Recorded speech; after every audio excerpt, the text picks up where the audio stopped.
ما كان على النبي من حرج فيما فرض الله له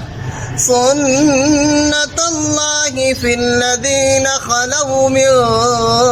قبل وكان أمر الله قدرا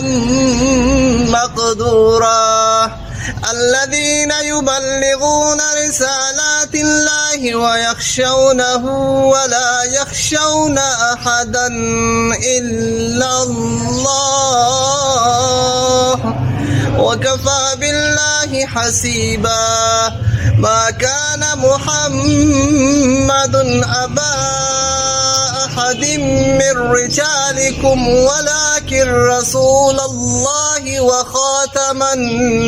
النبيين وكان الله بكل شيء عليما.